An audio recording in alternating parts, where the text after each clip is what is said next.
अस्सलाम वालेकुम students, hope you are doing well. Accounting circle के चैनल के ऊपर खुश आमदीद। स्टूडेंट, जैसा कि आपको मालूम है कि हमारा मास्टर बजटिंग का चैप्टर चल रहा था और आज का हमारा लेक्चर 18 है और इसके अंदर हम एक्सरसाइज या प्रॉब्लम 8.19 डिस्कस करने वाले हैं। इससे पहले हमने 8.17 डिस्कस की थी। अब आप सोच रहे होंगे 8.18 में क्यों डिस्कस नहीं की, तो 8.18 जो है वो मुकम्मल थ्योरी वाला केस था, तो हम जो है वो कंप्यूटेशनल चीज़ों के ऊपर वर्क कर रहे हैं अभी। ठीक है जी, तो केस स्टडीज़ वगैरह को हमने छोड़ दिया। तो आज के लेक्चर में हम सीखेंगे कि schedule of expected cash collection, disbursement और कैश बजट किस तरीके से बनाया जाएगा। वीडियो पूरी देखने से पहले मेरे चैनल को सब्सक्राइब करें और वीडियो को ज़्यादा से ज़्यादा शेयर करें। क्वेश्चन में कह रहे हैं कि you have been asked to prepare a December cash budget for eastern company. ठीक है ना, आपसे कहा गया कि आप एस्टर्न कंपनी के लिए दिसंबर के महीने का कैश बजट बनाएं। अ डिस्ट्रीब्यूटर ऑफ एक्सरसाइज इक्विपमेंट, ठीक है ना, एक डिस्ट्रीब्यूटर है, कौन? एस्टर्न कंपनी, किस चीज़ की? एक्सरसाइज इक्विपमेंट की, यानी कि बॉडी बिल्डिंग वगैरह करने की, वो तो आप समझ गए होंगे। The following information is available about the company the operation, company के ऑपरेशन के हवाले से ये इन्फॉर्मेशन अवेलेबल है। सबसे पहले the cash balance on December 1 is 40,000, यानी कि आपके पास बिगिनिंग बैलेंस $40,000 मौजूद है। एक इन्फॉर्मेशन तो ये आ गई कैश बजट के लिए। B, actual sales for October and November and expected sale for December are as follows. ठीक है ना, अक्टूबर की एक्चुअल सेल, नवंबर की एक्चुअल सेल और दिसंबर की एक्सपेक्टेड सेल्स आपके सामने गिवन है कि अक्टूबर के अंदर जो कैश सेल्स हुई है वो 65,000 की हुई है और सेल ऑन अकाउंट जो क्रेडिट पर सेल हुई है वो 4 लाख की हुई है, तो टोटल 465 की हो गई। नवंबर की सेल जो है वो अक्टूबर के मुकाबले में 5,000 बढ़ी है कैश सेल, ठीक है ना, और 525 की ऑन क्रेडिट है, यानी कि अक्टूबर के मुकाबले में नवंबर में सेल आपकी ज़्यादा इंक्रीज़ हुई है। दिसंबर की अगर मैं बात करूं तो कैश सेल आपकी 83,000 है और 6 लाख की आपकी ऑन अकाउंट सेल्स है। ठीक है, अब इसके बाद आपका जो ख़ास पॉइंट है कैश कलेक्शन के हवाले से, वो पॉइंट शुरू होगा कि सेल ऑन अकाउंट। देखें, कैश सेल तो हाथ के हाथ कैश मिल गया, लेकिन जो ऑन अकाउंट है उसकी क्या पॉलिसी है?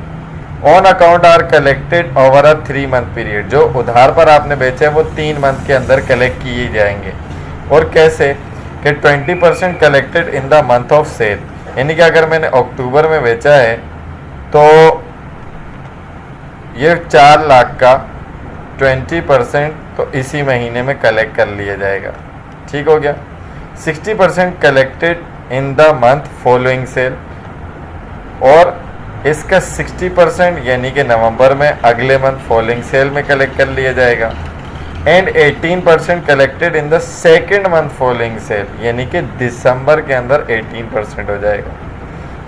सर ये तो 98% हो गया, बाकी का 2% कहाँ गया? द रिमेनिंग 2% इज अनकलेक्टिबल, वो अनकलेक्टिबल हो जाएगा, बैड डेट हो जाएगा। ठीक है जी, ये उसने कंपनी की पॉलिसी बता दी। पार्ट सी में आपको कहते हैं कि purchase of inventory will total 280,000 for December, $2,80,000 आपने दिसंबर के अंदर इतनी इन्वेंट्री खरीदी है। अब जब खरीदी है तो पेमेंट पॉलिसी भी देगा। 30% of a month's inventory purchases are paid during the month of purchase, यानी कि दिसंबर के अंदर अगर आप परचेज कर रहे हो 30% उसी वक्त पे कर रहे हो, तो बाकी का 70% बाद में पे करोगे। The account payable remaining from November's inventory purchase total 161,000 all of which will be paid in December, कहने के जो आपने नवंबर में इन्वेंट्री खरीदी थी उसमें जो रिमेनिंग अकाउंट पेबल था, ऑब्वियस सी बात है 70% ही होगा जो नवंबर के अंदर इन्वेंट्री परचेज की उसका, वो टोटल कहने के 161,000 आपका रहता है, वो सारा का सारा दिसंबर में पे कर दिया जाएगा। इसका मतलब क्या हुआ कि account payable opening liability opening आ गई आपकी दिसंबर के लिए। पार्ट डी में आपको कह रहा है कि selling and administrative expenses are budgeted at $430,000 for December, of this amount $50,000 is for depreciation. ठीक है ना, आपके सेलिंग और एडमिनिस्ट्रेटिव एक्सपेंसेस तकरीबन $4,30,000 के होंगे दिसंबर में, जिसमें से $50,000 के जो हैं वो डेप्रिसिएशन के एक्सपेंस काउंट किया जाएगा। फिर अगले पॉइंट में कह रहे कि a new web server for the marketing department, marketing department के लिए एक नया वेब सर्वर जो है जिसकी कॉस्ट $76,000 थी विल बी परचेज किया जाएगा, लेकिन कैश पर ड्यूरिंग दिसंबर में, एंड डिविडेंड और dividend totalling $9,000 will be paid during the month, और $9,000 के डिविडेंड्स भी इस मंथ में पे किए जाएंगे। आउटफ्लो हो रहा है आपका। एफ में कह रहे हैं the company maintain a minimum cash balance of $20,000, company को मिनिमम $20,000 का कैश बैलेंस मेंटेन करना पड़ेगा। ठीक है जी। An open line of credit is available from the company's bank to bolster the cash position as needed. ठीक है ना, आपके पास बैंक की तरफ से क्रेडिट की ओपन लाइन मौजूद है कि व्हाट इफ अगर आपकी कैश रिक्वायरमेंट पूरी नहीं होती, कैश बैलेंस आपका मेंटेन नहीं होता, तो आपके पास आपको सपोर्ट करने के लिए बैंक की क्रेडिट पॉलिसी मौजूद है। अच्छा, यहाँ पर मैं आपका एक पॉइंट क्लियर करता चलूँ। व्हाट इफ आपसे ये बात बोली हुई है कि भाई कंपनी का कैश बैलेंस जो है वो इतना मेंटेन होना चाहिए, और आपका एंडिंग बैलेंस जो है जितना मेंटेन करना चाहिए उससे ज़्यादा आ गया। फॉर एग्जांपल 20,000 बोला है और हमने जब वर्किंग की तो हमारा आ गया $50,000 कि एंडिंग कैश जो है हमारा $50,000 बच गया। तो अब बच्चे यहाँ पर सवाल करते हैं कि क्या इस सूरत में भी हमें बोरोइंग करनी पड़ेगी? नहीं, जितनी रिक्वायरमेंट बोली गई है अगर उतना बचता है तो बोरोइंग नहीं, उससे ज़्यादा बचता है तो बोरोइंग नहीं। हाँ, अगर इससे जितना कम बनता है तो उस सूरत में आप बोरोइंग करेंगे, वरना आपको बोरोइंग करने की नीड नहीं है। तो रिक्वायर्ड में आपको कह रहा है कि सबसे पहले आपने शेड्यूल बनाना है of expected cash collection for December, कि दिसंबर के मंथ में एक्सपेक्टेड आपकी कैश कलेक्शन कितनी होगी। पार्ट 2 में कह रहे हैं कि प्रिपेयर अ शेड्यूल, एक शेड्यूल बनाना है जिसमें एक्सपेक्टेड कैश डिस्बर्समेंट बतानी है for merchandise purchase for December में जो आपने मर्चेंडाइज परचेज की हैं उसमें आपका कितना एक्सपेक्टेड कैश डिस्बर्स होगा, पे आउट होगा, आउटफ्लो होगा। फिर आपको कह रहे हैं थर्ड पार्ट में कि आपने कैश बजट बनाना है दिसंबर के मंथ के लिए। Indicate in the financing section any borrowing that will be needed during the month, और आपने कैश बजट के फाइनेंसिंग सेक्शन में ये बताना है कि अगर आपको कोई भी फाइनेंसिंग की नीड है तो assume that any interest will not be paid until the following month. ठीक है ना, और अगर उसके ऊपर जो भी इंटरेस्ट है कोई भी है वो अगले मंथ से पहले कोई भी पे नहीं किया जाएगा, इसका मतलब आउटस्टैंडिंग होगा वो। तो ये हमारा पूरा इसका क्वेश्चन था।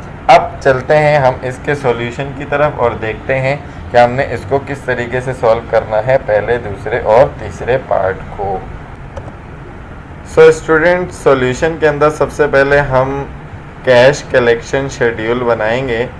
ठीक है ना, ये कैश कलेक्शन शेड्यूल जो है वो हमारे पास मौजूद है। उसने दिसंबर का बोला था, दैट्स वाई हम लोग दिसंबर का बना रहे हैं। तो दिसंबर के अंदर आपने कैश सेल्स की थी 83,000। ठीक है, $83,000 ये तो आपको कलेक्ट हो गया। अब जो आपके पास कलेक्शन होगी ऑन अकाउंट, अब उसकी पॉलिसी मैंने जो आपको समझाई थी वो क्या थी कि भाई अक्टूबर के अंदर जो सेल किया होगा उसका 20% तो उसी मंथ में, 60 आ गया होगा नवंबर में और 18% आएगा दिसंबर में। ठीक हो गया, यानी कि अक्टूबर की सेल का, क्रेडिट सेल का 18% दिसंबर में कलेक्ट होगा। ठीक हो गया। नवंबर की जो क्रेडिट सेल्स है, ठीक है, उसका 20% उसी वक्त, यानी कि ये दिसंबर में नहीं। उसके बाद 60% कब आएगा? दिसंबर में, और 18% उसके बाद। इसका मतलब ना 20 आया ना 18 आया, 60% आएगा। ठीक है, और जो दिसंबर के अंदर सेल की है उसका ओनली 20% आपके पास यहाँ पर कैश कलेक्शन में आएगा। तो ये आप देख सकते हैं कि अक्टूबर की सेल्स का 18%, नवंबर की सेल का, क्रेडिट सेल का 60% और दिसंबर की क्रेडिट सेल का 20% आपको कलेक्ट होगा। तो ये बना 72,000, और नवंबर की सेल का बना 3,15,000 और दिसंबर की सेल्स का बना 120,000, और इन सब को टोटल किया तो टोटल आपके पास कैश कलेक्शन हो गई $5,90,000 की। ठीक है जी। उसके बाद कैश डिसबर्समेंट शेड्यूल है, पेमेंट टू सप्लायर जो आपने करनी है। तो नवंबर की परचेजेस जो उसने की थी उसका 70% ये अमाउंट है, 161,000 जो उसने कहा था, उसने बोला था कि ये दिसंबर में पे होगा, तो एक ये पेमेंट हो गई। और उसने क्या बात बोली थी कि भाई जो भी इन्वेंट्री ख़रीदी जाएगी उसका 30% उसी मंथ में, तो दिसंबर में ख़रीदी 280, उसका 30% उसी मंथ में पे किया जाएगा। तो 280 का 30% आपने जब निकाला तो 84,000 बना, टोटल आपने किया तो $245,000 की टोटल कैश पेमेंट यहाँ पर बनती है। तो ये हमारे दोनों पहले पार्ट हो गए। उसके बाद हम एस्टर्न कंपनी का कैश बजट जो है वो बनाने लगे हैं। Astern company cash budget for the month of December, एक मंथ के तो एक मंथ की कैलकुलेशन होगी। सबसे पहले हम बिगिनिंग बैलेंस लिखते हैं। बिगिनिंग बैलेंस उसने हमें पहले पॉइंट में दिया था और पहले पॉइंट में उसने कहा था कि आपका कैश का बिगिनिंग बैलेंस दिसंबर 1 को है $40,000। उसके बाद हम कैश रिसीप्ट ऐड करवाते हैं, कलेक्शन फ्रॉम कस्टमर जो कि अभी हमने ऊपर निकाली वर्किंग 1 में 5,90,000, ठीक है ना, ये वर्किंग 1 इसको मैं लिख देता हूँ। तो टोटल कैश अवेलेबल जो है हमारे पास फाइनेंसिंग से पहले का वो कितने 630,000। उसमें से हम डिस्बर्समेंट माइनस करवाते हैं, पेमेंट टू सप्लायर उसमें हमने इन्वेंट्री के लिए किया और वर्किंग 2 से हमने इसको निकाला है 245।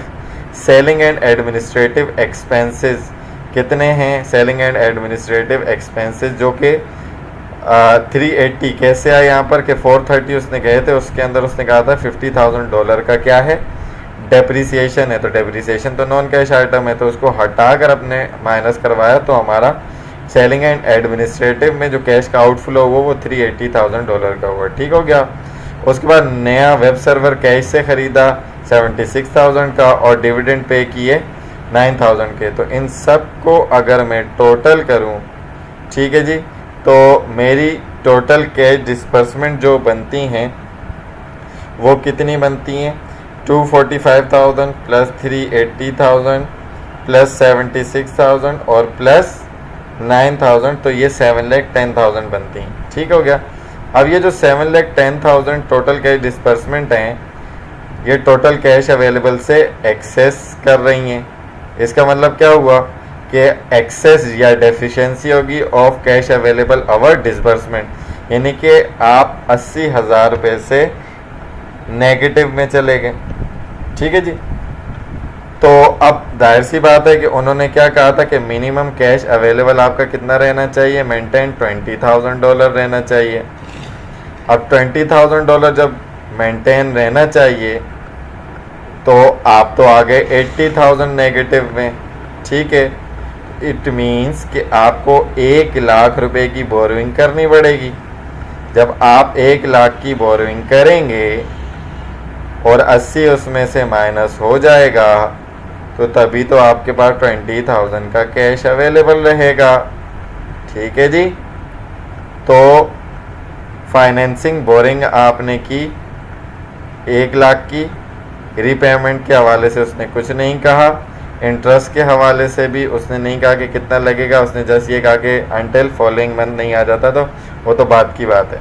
तो टोटल फाइनेंसिंग हमारी कितनी हो गई 1 लाख की, 1 लाख में से 80,000 माइनस किया तो एंडिंग कैश बैलेंस हमारा कितना मेंटेन हो गया $20,000 से। सो आई होप कि ये पूरा क्वेश्चन आपको अच्छे तरीके से समझ में आ गया होगा। अगर इसके अंदर आपको कोई भी चीज़ समझ में नहीं आती है तो आप कमेंट सेक्शन में क्वेश्चन करके पूछ सकते हैं।